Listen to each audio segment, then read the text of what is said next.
for homeowners. So, hey, we're just going to launch right now.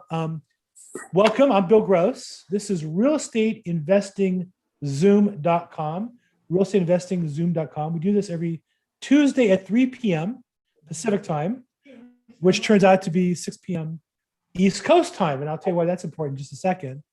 And the idea here is to gather together people interested in buying and selling real estate, from brand new wannabe investors to experienced investors, because I think the newer people need some guidance, some help, some mentorship.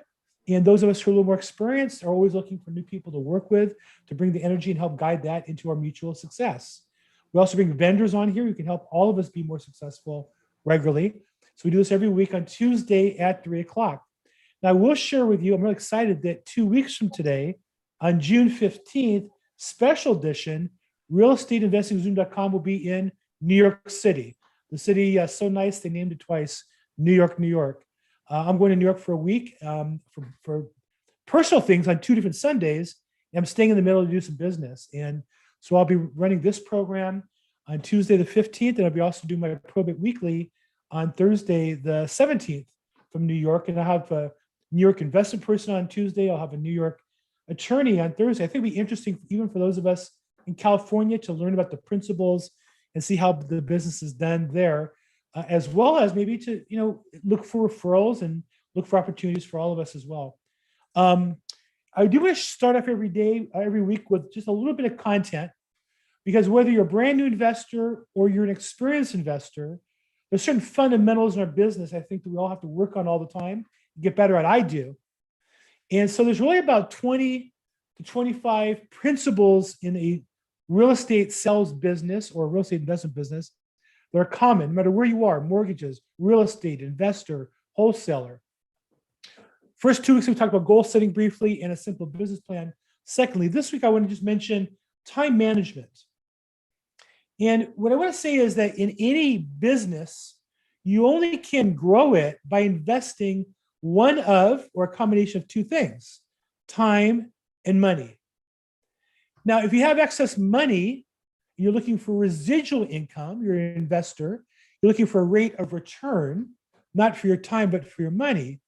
Those are investments where you put money in and you vet them and you want to get a rate of return. Dave Weinerman on the call specializes in offering investments for people who invest maybe a minimum of $25,000, $50,000, $100,000. They buy real estate, you put in your money, $100,000. A year later, you get back 100 plus maybe $20,000, $25,000, whatever the return is. That's passive investment. For people in business, especially starting out, we put an hour's worth of work in. We need to get back an hour at least worth of income or profit. Now, sometimes you have to play what I call the long tail, that you work now to develop business that's a relationship where you get paid a year or 2 down the road. An interesting factoid in real estate sales, selling houses and listing houses, the average time from a lead to a paycheck average is, anybody want to guess? Put in the chat box, what's your best guess? What's the average time from a brand new, I start searching on the internet, on Zillow or Redfin or some other website, to the day I actually close escrow and the realtor gets paid? What do you think the average time is on that? Put in the chat box if you would. 6 months, okay. 15 months, okay. 9 months, okay. So there's a company that sells advertising for realtors and a database program called a CRM called Boomtown. They're one of the larger companies in that space. Because they sell the ads as well as the software, they track what the average is. And they did a study. And the average they had was 2 years from the beginning time that a buyer starts to look at property till they actually close escrow. I fall in that category. I've been looking at moving to Florida. I'd like to move there maybe a year from now at the earliest. And I'm sure there's realtors who've seen me on Zillow, and I ask questions and get all excited. I'm not going anywhere for a year. My daughter's pregnant with, perhaps our first grandchild, who's God. So we're not going anywhere for a while, but I'd like to move. And so it is a longer term. So in business, you have to watch your time and invest it, some for short-term income and some for long-term payback. And all you have is your time. People who are unproductive and brand new real estate agents do not appreciate the time. I just had an agent recently with a little disagreement. And she was complaining that I didn't have time for her to help train her. I said, well, that's crazy. You have my appointment slot anytime you want. I have 3 weekly trainings I do for groups every week. Not this, I'm talking about private small groups that I do. There's company training that she was assigned to do that she can go to, right? But because she didn't value her time, she didn't value my time. She assumed whenever she called, I should drop everything and give her an hour-long one-on-one training on fundamental things. Well, that's not how business works. You have to also help yourself. And so part of that is putting in your calendar time slots to do those fundamentals that you need to learn how to do. I need to get my continuing education finished up. It's in my calendar, an hour here, an hour there, an hour here to finish it up. So where you spend your time is where you spend your life. And time management, I think, is a constant battle. Well, who here, raise your hand, who here besides me has a challenge with time? Feels busy, not enough time in the day, can't get it all done, right? We all do. What does that mean? It just means, of course, anything you do by definition, you're not doing something else. Anytime you spend watching a movie, you're not spending with your family, or you're not spending on your business, right? And anytime you do spend doing good things for yourself, oftentimes even that's at a cost for the things that are important in your life.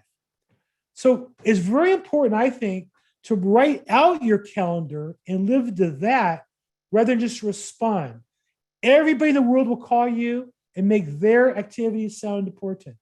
But the only way to really spend your time on productive things, whether it be money or family or health or anything else, is by putting in your calendar the things you have to do first, your priorities. One of the best books on this I would recommend is Getting Things Done by David Allen. Simple book for free on YouTube. He has 2 great 1-hour-long talks, one at Google, which is a little more technical, as you can imagine. He has one that's about an hour long at Claremont Business School that's a little less technical. And I think in that hour, he really outlines all the principles of his system. They're phenomenal. They've helped me focus on doing more of the things that are important first, crowding out the things that aren't important, right? Like for me, I've moved I'll give you one example. I've moved my swim practice. I'm an adult swim team. I love to swim, but I need it for exercise. It's important for me. I moved it to noon. Now, I'd like to go out to lunch with friends occasionally. Who doesn't like to go out to lunch with friends? But is that as important for me at this stage of my life as getting a good workout in? Well, for me, the answer is no. And your answer might be different. The key is you should answer the question for your life, not the person that calls you or texts you and then gives you the impulse to do something you shouldn't do. Does that make sense? So time management is number 3 of the components of the sales system. And you have to make sure that's something that you master. And if you're stuck where you are, it's because you're doing too much activity that's not productive and not enough of what is productive in whatever area of your life you're working in. Okay, I wanted to invite on the call today a lady who I have seen and known for a little bit through a networking group that I work with.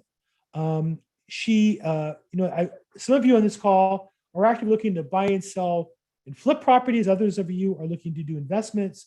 And so Kathy has a program where she helps people who have some money make some more. So I wanted to bring her on a call. So I want to introduce Kathy Scalzo. Welcome, Kathy. And you're muted. Sorry. Hi, everybody.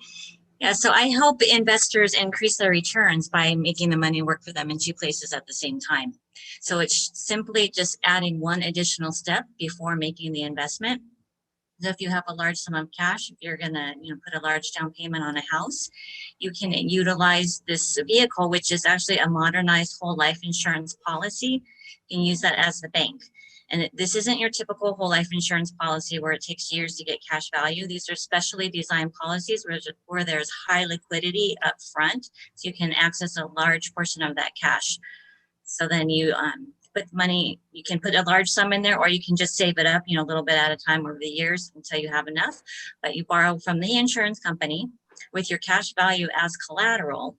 So since you're not taking your own money, you're using other people's money for your investment, your cash value is still there, earning uninterrupted compounding interest. So you're earning interest in the policy at the same time as earning the returns on whatever your investment is. So although you're paying the insurance company interest on the loan, they are paying you you're paying about 5% interest on the loan, but they're paying you between 4 to 6% interest on your cash value. So you're paying simple interest, they're paying you compounding interest. So in the beginning, it's kind of a wash. So there's no loss really, if you do this, but then as time goes on, you pay off the loan, your cash value continues to earn compounding interest. You gain more cash value by paying off the loan, then you can reuse the money again and again. You're just recycling the money over and over again. So it's just a great way to increase your returns. And then, by the way, there's this nice little death benefit for your family. They get to access tax-free. And by the way, the money in the policy is growing tax-free. So as long as you don't just shut the policy down, as long as you just access the policy loans, then all the money is growing tax-free. So that's what I do. Now, the benefit of running this program is I get to invite people that I find interesting and topics I find interesting, and I hope that you guys do too. So I do, in addition to being a real estate salesperson, I'm an investor, and I do a couple flips a year, and I keep a chunk of money in the bank for the down payment and initial costs, under about $90,000 or so.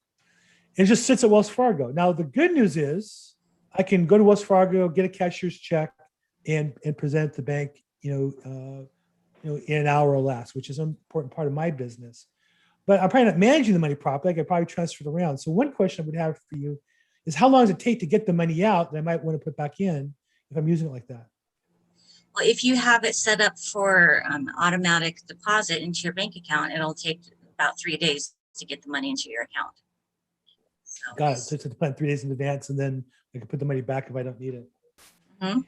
And is there costs for withdrawals and redepositing money? Are there administrative fees? No fees. And what kind of company is behind the insurance? Is it a legitimate company, big company, small company, known, unknown? This company that I'm contracted with has been around for over 100 years. It's called Lafayette, and they have a guaranteed internal rate of return of 4%. They add dividends on top of that, and they've been paying dividends every single year for over 100 years, even through the Great Depression and everything. So chances are they're going to continue with the dividends, but even if they don't, you still have that guaranteed increase in cash value. Great.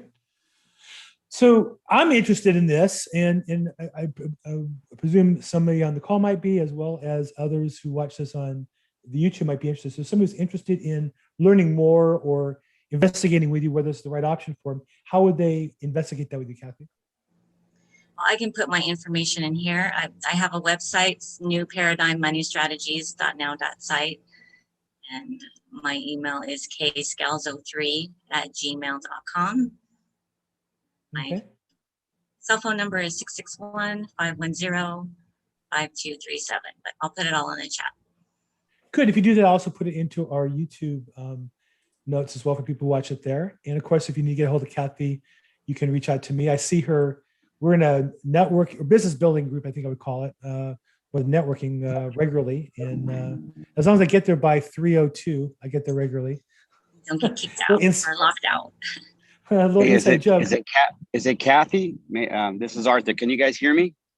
Yes, yep. Arthur. It's Kathy with a K. Yes. Kathy, thank you for sharing that product with us. And I just have a question for you. I sold insurance for many years for many different insurance companies. Haven't heard of Lafayette or the one you mentioned. I missed part of the full name of it. But I used to do a lot of IUL, VUL, which is variable universal life, indexed universal life.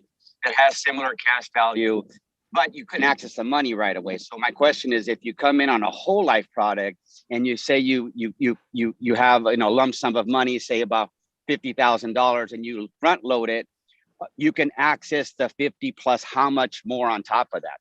That's a question I have. You can't access any more than your cash value. You can only access a portion of your cash, unless. So my question, yeah, perfect. So my question is then, why, if you're getting a wash loan, because you're saying, okay, if someone was to get into a real estate deal and they have their 50 grand and they put it in this insurance and they use that vehicle to be able to access the money, what's the difference in saying, let's put this in something that'll earn you some return, say, 90 days, maybe on a real estate flip, and you'll get your money back, right? and then grow your money for a down payment or asset that's a liability versus one that's going to make you money. So I do very similar to your work you do. I do a financial consulting, and I went from being a licensed agent, carrying a license 6 and 63, to now structuring everything under an LLC as a financial consultant. So I've learned so much, and I love it when I hear about new product strategies. So I'd love to, share ideas with you, Kathy. Good to meet you. And I definitely would be interested in your number. Please text it to me. Okay, I'll put it in the All right. chat. Great. You know, again, there's a lot of products. The key is the particular use case. And in my case, I think I have working capital that I'm not doing anything with. So the question is, do I, take it out? Do I, take it as a profit? Do I, invest it somewhere else? Or do I keep it as working capital? And if I can somehow create some other value to it, even if nothing more than went from being a bank account at Wells Fargo to insurance, life insurance, there's a tax advantage doing it that way, then that's worth investigating at least. And the challenge of I flip properties too. My money's out for 90 days. It's when I get it back is the problem. I get a weekly update from Wells Fargo. My bank account's exact same as it was last week. It's just kind of aggravating that I'm anxious to find someplace else to put the money, and I'm anxious for it to grow. But it's just. Hey, Bill, if I may just add to something what you're talking about, if you really look at, if you were to draw a line between residential and commercial real estate, and look at the advantages of the residential where you're flipping money, but you got it within 12 months, you're paying short-term capital gains tax on that money. When you're in the commercial space, 5 units and above, there's a lot of rehabs going on in the LA area for apartment buildings from 5 units and up. And when you get in on this end, you have depreciation, you have a little more tax advantage. So I always look at that as well. When I'm trying to place an investor in something that they want some tax advantage, I look at commercial 5 units and up in the multifamily sector. So that's something I specialize in as well. That's good to know. I don't really work with investors' money. I refer them to people who do. I'm as a real estate broker, I have investors who want to fix and flip properties. And oftentimes I'll go into a deal with them or I'll find a deal I'm going to do on my own. And so my money is in and out, but I'm also kind of creating commission income for myself at the same time. So if I did investment that broke even, but I make a commission on buying the property and make a commission on selling the property, I'm really kind of just using my working capital to generate business for myself, which is a good thing too. It has other advantages. But I hear what you're saying. I don't really manage people's money. I know Kathy does to a degree. I know Dave Warman also on the call helps people, with investing money. And so definitely you guys should all kind of get together and share notes. Bill, thank you so much for that brief intro. Actually, I'm going to jump right in if you don't mind real quickly. Arthur, I can see you're out working your relationships as you should where you are. That's part of what you're doing. I know that's what you're doing. That's a big part of what I've been doing since Corona time is making relations on the golf course. It's been the best place. Hey, you know what? Yeah. It's a great place because you're uninterrupted with the person with whom you want to build a relationship. You have 3, 4, 5 hours sometimes of just the two of you. And if I wasn't such a terrible golfer, I would be doing that. Unfortunately, my hobby is bike riding, and I don't get a lot of time to hang out with people doing that.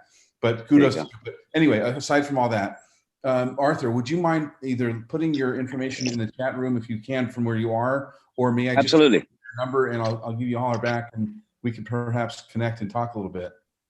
Very good. And I'll tell you, I've spent the last 5 years prior to COVID, I worked for a private equity firm in downtown LA, raising capital for the multifamily sector and also the seniors housing sector that got hit hard during Corona. So a lot of the seniors housing developments were halted. Construction costs has gone through the roof. You've seen the prices of lumber and steel. It's crazy. So anyways, so I got a lot of experience in that end, Dave. It'd be nice to talk with you and get to know you a bit. So thanks for reaching out. Definitely send you information on a website. Sure, that'd be great. Where are you geographically? I was in downtown. I'm actually located now in the city of Whittier. I'm actually here at Pico Rivera Golf Club. It's a nice little bike trail along the way here. So I grew up in La Habra. I used to play golf there. I know what you're talking about. Oh, there you go. I've been to your place, Bill. I've been down to your office a couple of times. That's where I met you in person prior to COVID. And another perfectly blue sky behind you, as it is. It almost looks fake, doesn't it?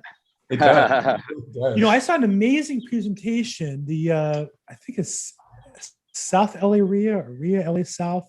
There's a woman who organizes it. She's really, really good. And she had on Anthony Walker from Buckingham Investments. Really sharp guy, just ridiculously sharp.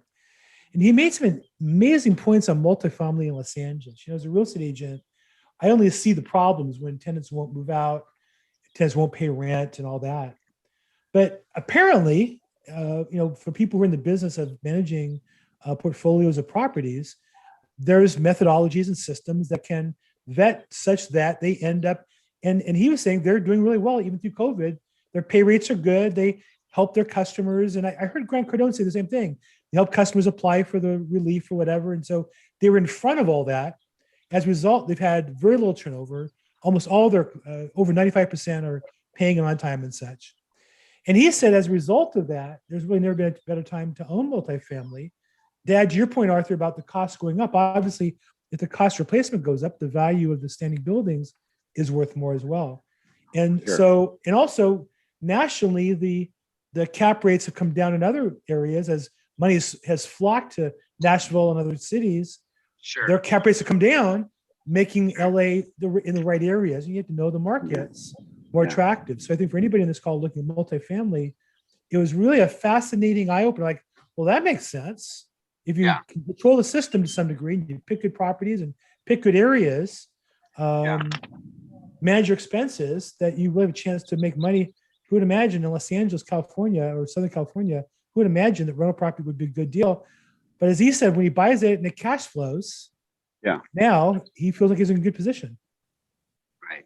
You know, I don't know if your listeners know this is something that I was at 4 of the galas for annual galas for a project in Hollywood. Hollywood, if you know, has no parks. So there's plans to build a 2.5 acre park over the 101 freeway, starting at Santa Monica Boulevard and up and over. So park, you know, you can, you know, groom your pets and some soccer fields and things like that. And the company I work for found 6 locations, put 6 projects around the park with views of the park, getting ready for not only the park, but also the 2028 Olympics are supposed to be in LA, you know? And so, and making plans for that, Hollywood went through a huge renovation prior to COVID with plans to bring in, you know, up to 500,000 people to come into California. And all that's changed, I'm sure, since COVID. But those were plans. So I'm wondering if you've heard anything, Bill, about the park. First question, and my next question is in regards to the moratorium on rents ends today, from what I understand. Any effect you think that might have on the residential market? Well, I haven't heard anything about those projects. I mean, I know there's a lot going on all over California. As far as the rent, I thought the rent, it's July 1st. I thought it's through June 30th. I'm off a month then. Okay. What do you think is going to happen? And the reason why I know I'm right is I'm sure they're just going to extend it. I'm just sure of it. I mean, I don't have a crystal ball, but it just seems like the momentum of our current culture would be to extend it, you know, as long as they can. And taking money from homeowners or from property owners seems like the easy political task in today's environment. So I don't know. You know, I would say this. I saw something that was very dispiriting. Back when the statewide eviction moratorium was ended, statewide, not county LA, there was a protest in Los Angeles at the county courthouse that shut the court down for 2 hours. And it made no sense because the moratorium is still in place in Los Angeles. And evictions are spread out in Los Angeles, not just in downtown court. But in my mind, it just showed me the power that political side that wants to extend the moratorium has. And it's been a while since we've had those kind of protests. So I don't know. It'll be interesting to see. But I don't feel good about it. I'm just very concerned about, you know, sometimes, you know, obviously there are people protest, they got what they wanted. They protest, they got what they wanted. It's kind of like training a dog. At some point, what have you trained them to do? Very, very, so we'll see. But we're still about 3 days away. I keep hearing stories about potential foreclosures. I wrote an email this week in the video. I don't see it. I think that there's enough government programs behind the mortgages and all that to keep people from losing their properties. I just don't see the appetite. And then also in California, we changed the law now where when you, if you're foreclosing, there's a rescission period and nonprofits can buy the properties. It was fascinating. I had an investor call me and talk to a lender. The lenders have no idea about financing those properties. They have no clue. Like nobody's ready for that. Goes into effect July 1st. That's a monumental change. Yes. There used to be trustee sales, and when lenders would foreclose a property, they would sell it, and you'd, but take the property, fix up, flip it, bring it back to market, and it'd recycle. And we have more zombie properties now that are hanging out. And the law got changed in California, where when the property is sold at auction, the seller, the owner, has some rights to rescind and pay it back, and we'll kind of hold the whole thing hostage for a while. So it's going to be, and then those rights only exist if it's owner occupied, but I can imagine people lying about owner occupancy. So I don't know. To me, that's very scary, the whole eviction and auction process. Anybody have any insights on that, in particular, the upcoming changes in trustee sales, how that's going to impact California? Anybody have any lenders that are getting ready to lend on those properties, or investors getting ready? I'm sure it's a great opportunity if you know what you're doing. Anybody at all? I don't have any answer to that question, Bill, but I know in San Diego, they kicked the can down the road for an extra 2 months. So down here in San Diego, no evictions through August. So September 1, in theory, but to your point, Bill, all the, the 80%, the California guaranteed 80% back rent and all kinds of stuff. All the money people I'm hearing and the economists I'm hearing, they're not seeing a wave of evictions or foreclosures. The numbers I'm hearing is the foreclosure rate's going to be around the 2017 numbers. Yeah, that's what I see. And it's disheartening when you have people who are in properties who aren't paying, they don't fix the property up, they can't refinance it. And so if you're in a neighborhood that has one of those properties, it's just going to be a mess, a drag, but I don't know if there's any solution. And certainly we don't have, it doesn't seem to me that politicians are of a mind to do anything bold or productive or difficult. So maybe I'm wrong. Anybody else have any insight in anything going on there as far as knowing lenders are getting geared up to lend on it or investors gearing up to bid on those properties? I mean, I have a client who has a trustee sale scheduled for June 21st. And it's an interesting situation because, I don't know if they delay it into July, is it affected by the new law? Is it held by the old law? And then is it owner occupied because one of the people living in it could be an owner, perhaps? Very interesting situation, no? Well, we live in interesting times, that's for sure. Anybody have any properties to sell today? If you want to pitch, do you have under contract or any off-market deals we can help you guys make some money on? No? Joe Assad, nice to see you, man. You're there incognito, but your name is on the screen, so you can't hide from us. Can you see me? Joe Assad's so good looking, he has to wear sunglasses and the hoodie so that the women don't get distracted. I'm out at the beach. Is it cold there? It is cold. It's overcast. Dude, I'm so sorry. Aren't you guys all sorry? Feel sorry for Joe Assad. He's at the beach with his family. It's cold there. Okay, Joe. Everybody feels bad. No, nobody really does, Joe. Nobody does at all. Yeah. Nice to see you, man. You too. Alan Gordon, how is real estate investing in the state of Kansas and Missouri?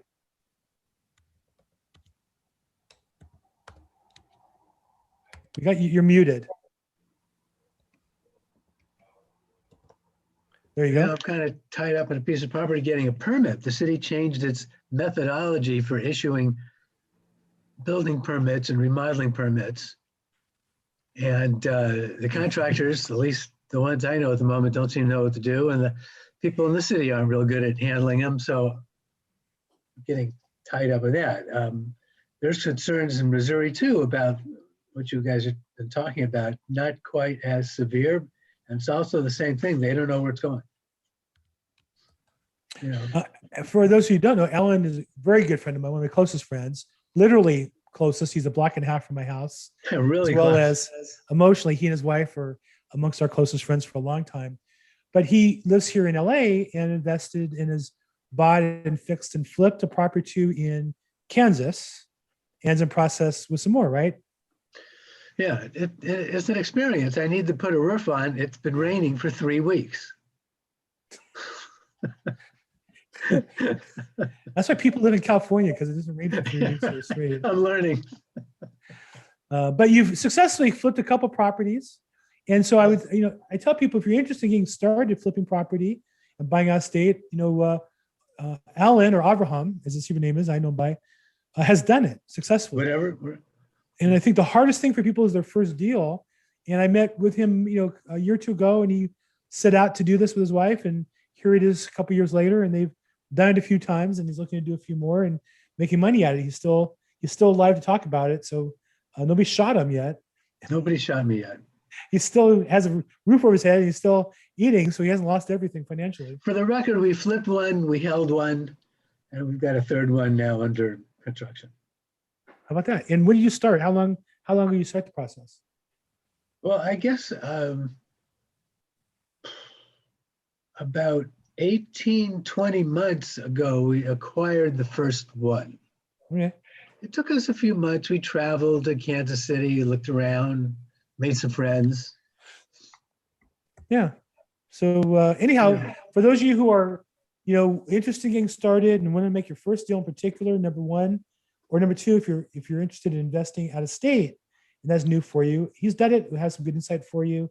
They did a lot of research, and they'll tell you why they picked that area, but also the process he went through with his wife to pick that area. So, Well, thanks for the plug. I'm glad to help bring somebody through some of the same processes we did. Every deal, as you know, you learn something new. there you go. Okay. Well, look, I just, anybody else have any property that you want to pass on or share or deal that you can talk about? Dave, you want to talk about, you pay 12% on debt contract. What does that mean? Minimum $25,000. What's So that? somebody advances you $25,000 investment, and they get a loan where they're going to get a 12% interest payable at the end type of thing? In essence, that is exactly what I'm offering. We on a debt contract, which is in essence a loan to our business, and the lender, the individual, can choose between, in the duration between 6 and 12 months. We will pay 12% annualized interest on that, so it's 1% per month. If you do a 6 or 7, let's call it a 7-month debt contract, give me 25 grand or more, we will pay 1% per. We'll give you 6% or 7% over 7 months. Again, 12% is easy. It's an easy number to figure out on a monthly basis. And there's Hey, no, Dave. yes. Question for you. What's the difference between your debt contract and a promissory note? Similar? In essence, it is a promissory note. It's a promise between us and the individual. We can call the individual the lender, right? Sure. And Do you have any collateral backing on that, or it's just a promise to pay? It depends on the amount. So the minimum is 25,000. That's a great question, by the way. You could imagine in order to secure a debt like that, we would secure it against one of our properties. You can also imagine that since we allow the minimum $25,000 in any project or a property, one of our projects, then if we have one that we're raising, let's say $1 million on, well, we have a bunch of different, if every investor was 25,000, we'd have a bunch of investors in that one project. Sure. That doesn't always happen. I mean, we have $100,000 and $500,000 investors too. But the point is that if we secured every single $25,000 debt contract against a property, then you can imagine that one $25,000 investor could stop a project from completing. Right. Where we have many multiple, larger investors that are investing. We want to treat everyone as equally as possible. By the way, every project that we develop, we keep about half of our own money in every single project. So we're not looking to raise money from everybody else's money except our own. We earn the same returns on the projects. But going back to the debt contract question, so in order to be secured on one of our projects, we would the minimum on that is $250,000. So it would be secured on a specific piece of property, and therefore they would know that that amount of money is in essence as guaranteed as I can make it. We do not leverage our properties very highly at all, so we would probably be less than maximum less than probably 50% or 40% of the value of the property would be leveraged in terms of debt on that property. So are you looking, if I may, are you looking for accredited investors that maybe do syndicate some of your projects and bring in on equity, where they get in on equity, versus maybe somebody where they're just bringing in some capital, doing some promissory notes, they're not really vested in the actual project, you're just basically going to give them a return during the project development, maybe that's what you're using some of that money for, you know what I mean? Then you're able to pay them those returns. Is that how it works? Similar? You have several questions in there that I'll try to parse through carefully. Okay. First one is there is a difference for sure, but certainly you need to make sure between what I'm calling a debt contract, which is in essence a loan, versus an investment in one of our projects. The debt contract is very predictable. You'll know, the investor will know exactly how much they're going to get and when they're going to get it by virtue of the contract, because it'll be paid back. It'll say 8 months from now, you're going to get your principal plus 8% interest, right? Because again, 12% annualized. On an investment where someone's sharing in the profits, that is different. Each project has its own timeline. We have our projections. We're very, very careful, as Bill knows. We always under promise and over deliver. So we're going to err on the side of caution in terms of the duration. The return, we always are making a little bit less in terms of the projected versus the actual realized return. And so there is a difference again between investing in a project for a share of the profits is going to depend upon when that project completes. Sure. There are, as you guys know, we talked about COVID. We talked about project supplies and so forth that can be there can be hiccups in terms of the supply chain, et cetera. But typically, and actually consistently, we have not had, since before COVID started, any project that has gone really beyond. There's only one that was a project with a medical office building in an area where it just got extended because of COVID. Our investors are going to do better annualized than they were projecting, but it took a little bit longer. But again, the annualized return is still going to do better than what we projected. I know I'm jumping around here a little bit. I hope I answered at least the majority of your questions. You and I talk the same language, Dave, and I can tell you we definitely need to talk. I send you my information. I don't want to, but definitely let's talk, Dave. I'll look forward to that. Thank you. If there are any other questions, I'm happy. My information is in the chat room. Bill, thank you for the platform here. I appreciate your kind words always. Yeah. No, known Dave for a couple of years now. His info is in the chat box. I mean, if you're like me, if your head started to far go over about 2 sentences into that whole discussion, he's glad to sit down with you individually. They have really detailed presentations that line out the costs, the returns, the income, the projections and such. I'm more of a reader and kind of at my own pace learner than I am. When people talk on the phone, I get a little distracted. So if you're interested, feel free to reach out to him directly. And then almost everybody on this call, I have your contact info. So if you want to meet somebody else on this call, I'm glad to be the bridge and make the introduction if that. You are so kind about that too. You've been so helpful in the past, Bill, with that. Thanks. So I will vouch for you on that one too. Well, look, I think for everybody here on the call who's trying to improve their business, whether you're a real estate salesperson trying to do more sales, whether you're an investor trying to buy and sell better property, make more money, or a vendor doing loans or some other service, your database is your business. The people you know is the equity you have in your business. And so what they're really focused on, especially during COVID, is getting people, getting the contact information organized, the people that I talk to, so that I'm able to go back and organize them and come back and reach out to them when appropriate. And so definitely anybody on this call, anytime, if you'd like to follow up with anybody we talked about, we have some pretty deep concepts. Kathy's concept on the money that we're parking, goes a little deep and is worthy of more attention if you're interested. And she's glad to stand and do that with you. And certainly Dave, what he talked about, I don't even know what the hell he was talking about, to be honest. But here's what I know. I've seen the packages. You know more than you. You invest money, and these are projects that are going to make good returns, and they're fairly secure. And you look at the properties, and you don't have to invest if you don't like the product or the area. But he's got a couple going at different times, and it's a nice way to get partially involved in real estate investment without taking the whole thing, whole responsibility. And you can spread around 2 or 3 different projects, one with him, one with somebody else, or multiple projects with him as well. So those are things to look at. Good. Any other questions, comments? Anybody have a property or anything else you want to present to the group that can help us make some money today? I have an opportunity that it's not in the general real estate you guys are talking about, but I'm a referral partner for Sanders Family Office, and they have an opportunity for a resort and cruise ship development in Mexico. So the plan is for the investor to get back all of the money plus 30% as soon as they break ground in like 12 to 18 months. And then an average of 20% returns over 50 years.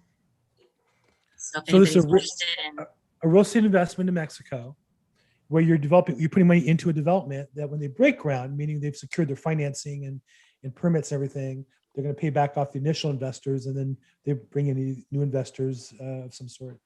Interesting. So if you're interested in that as well, see Kathy, what would you call that investment opportunity? I mean, it's a resort development and cruise ship terminal in There you Mexico. go. There you go. Okay. That business is going to come back big at some point. Good. Any other questions? Anybody else have any questions on regarding real estate or getting started, or what were they talking about, or how do I get started? I have a question.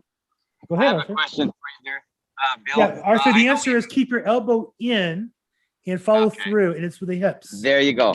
Go It's ahead. helped my game tremendously. Let Go me tell ahead. you, just sticking to the fundamentals in golf. Go ahead. Anyways, let me just ask you a quick question. I'm really interested in preparing ahead of time, like say maybe a week or two in advance, to schedule when you have this call on a weekly basis, to come on and have some projects, some numbers, some things that you might let me share my screen and share some of the projects. I'm trying to raise capital right now in the multifamily space and residential flipping. And one of the newest sectors that hasn't been talked about much is the cannabis space. There's a lot of money being raised for cannabis cultivation here in California as they're starting to legalize it. And I know there's a lot of legislation that needs to pass before it's federally illegal here in the state of California. But there's a lot of ways to set up entities and foreign entities in Canada and do the right paperwork and have a legitimate dispensary. So I have contacts in that space. Right now, I'm raising $5.5 million I'm actually under an NDA. I'm actually meeting with these guys tomorrow. They come up with a revolutionary way to read the pH balance on your cultivation crops. All something that's just I can't talk too much about it. Once I know about it, I'd love to share something like that with maybe the group. Well, for you and for anybody in this call, if you have any investment that you think is good, it's real estate related, feel free to send ahead of time to me. I just like to make sure I look at it, make sure it appears to be reasonable for what we want to do. And glad to have you make a presentation and just put it into a good part of the time slot. And that's for anybody here. If you have a wholesale deal you're flipping under contract, or you have an off-market property that you're looking to sell, I think people always like to look at deals, look at numbers and opportunities, make money. And I'm glad to do that. I think that's something that my vision of this meeting was in the beginning that we'd have every week. I used to go to Homevestors. Anybody know what Homevestors is? Homevestors was we sell ugly houses, or I'm sorry, we buy ugly houses. And so, but there's like a franchise, and there's some big money behind that. And the investors would get together monthly at different locations, one being by LAX, and then they'd pitch properties, and they would have every month they'd have 3 or 4 investments you could buy on the spot. And I had a vision of that being on this call. Easier said than done. Properties go real fast. In fact, I'll just modify something I've said for the longest time. In my 36 years in business, well, I'll tell you how crazy this business is. When I started this business, if you had a granny flat, you had to undo it. And if you had pot plants, you had to pull them out. Now we're building ADUs and we're financing cannabis cultivation. Like the whole world just got 180 degrees in my career. But what I will say is, in my entire career, there has never been a better time to create income or build wealth than right now. Never. Now, it might be hard. It's hard work. I work hard every day. I've never made as much selling houses as I have so far this year. I made more money so far this year than all last year, and last year was my best year ever selling. And the reason why is it's harder to get a deal than ever. It's harder to find a deal and get a contract than ever. but it's never been easier to sell a property. Oh, yeah. There's more money. Buyers will waive conditions. So stuff is selling like that. I list properties I haven't seen. Of all properties I sold last year, I don't think I saw, maybe I went to one because he's a friend that went to his house. Otherwise, I sold them all, did a great job, didn't have to go to any of those houses. Hey, Bill, So- I think you also are maybe glossing over the part that you started our entire session here today, the hour long with you this afternoon. And that is when you were asking people, what they thought, how long it took to make a deal, to get a deal. And so clearly, I've known you for a while, and you are putting in a lot of hard work for a long period of time. And a lot of people on, if not everyone here on this entire call, we're all putting in hard work, and prepared for the long haul, because it does take a long haul. But over time, you accumulate that snowball gets a little bit bigger over time. And that's in part what you're the duck on the top of the water, the beautiful pond that's glassy and not one way, but underneath the surface, you're working your butt off with your feet going, a mile a minute. So you're not showing us how you're sweating in any of the details. Well, but here's the thing. Thank you. It's very nice of you to say. But I will say that I've had people that I've met on this call who he just talked to one guy. It took 6 months for that guy to be ready to sell the property. But from the time he said, I'm ready to sell, we got him under contract in a day or two. We had it resold in a day or two. And within 14 days, he got paid. The guy who was on this call, I don't want to call him out in breaking anonymity, but he made over $100,000. Really. Now, he talked to the guy in 6 months ago. He kept in touch with him probably monthly. And then when it came time to write the contract and close, there's probably a couple hours worth of work. But that's how fast you can change your income. Sure. And possibly even your wealth. If I may add something to the conversation here, Bill, I spent a lot of time at networking events in LA, the West Side. Most of these developments were on the West Side, Hollywood area, San Diego. So I was out meeting investors, Orange County. So I have a huge book of friends that I've made over this time.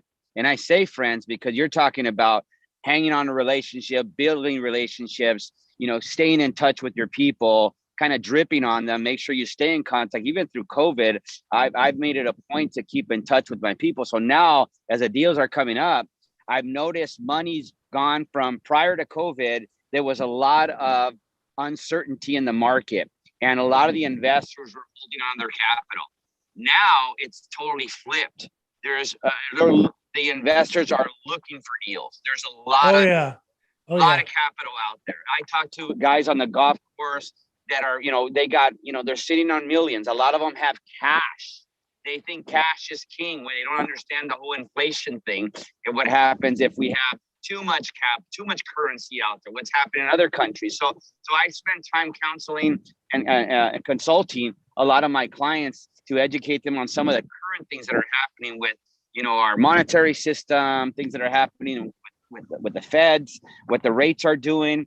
There's a lot of interest rates, right? There's a lot of refis happening right now. I just picked up 3 more this week. Rates are at a good rate. If you get a decent 2.6, 2.7 with good interest, a good FICO score. So there's a lot of people doing that. And there's people wondering what's the next big thing. There's a lot of investors that went to the digital currency market. And so that's interesting to see what's happening. Right, Bill? I have a colleague of mine who in real estate, I'm with EXP Realty, which is a mind-blowing, life-changing experience for me. So this guy, he and his wife together had bought stock in the company and got to a point where they had $3 million worth of stock. And he wanted to buy a boat, a big boat, for just under $1 million, $975. And I guess boats are like houses in that they're going for full price or over asking price. So it was listed for $975, and his wife said, you can't buy it for more than $900,000. It was listed $975. She didn't want to pay more than $100. And so the deal fell apart on this boat. But the guy had sold the stock and put the money in cryptocurrency, and he made 10 times his money while waiting to buy the boat on the cryptocurrency, and he cashed that out.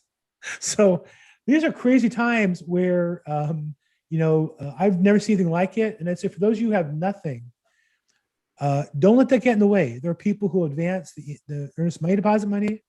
There are people who can lend the money transactionally for you. If there's a deal with money in it, there's never been a better chance in your lifetime to make some income and or build wealth than right now. And if you have a deal and you don't know how to get to that spot, call me or call somebody else on this call. We're glad to help you to make that happen. That's why I do this, is to try to find people to help. My original coach was Zig Ziglar, who said, you can have anything you want in life if you help enough other people get what they want. So that's the last thing I want to say. If I can help you, give me a call. On Thursdays, I do a probate focused call called probateweekly.com. That's Thursdays, 4 o'clock Pacific time, 7 o'clock Eastern time. And we'll be doing the calls for the next couple of weeks. And then in 2 weeks from today, we will be in New York City with some New York City investors sharing with you what's happening with that market. And again, even if you're in Southern California, I think you can learn a lot about real estate principles by learning a little bit about other markets as well. So I hope to find that interesting for you. Thank you, everybody. Call me, text me, email me if I can help you. Kathy, thank you for starting us off and sharing your financial opportunity. I'll have your information in the chat box. I'll put it in the notes as well on YouTube. Everybody have a great week. Thank you so much. All right. See you guys. Bye. Thanks, Bill. Thanks, Bye, Bill. Bye, everyone. Bye. Bill. Thanks, Nicole. Thank you.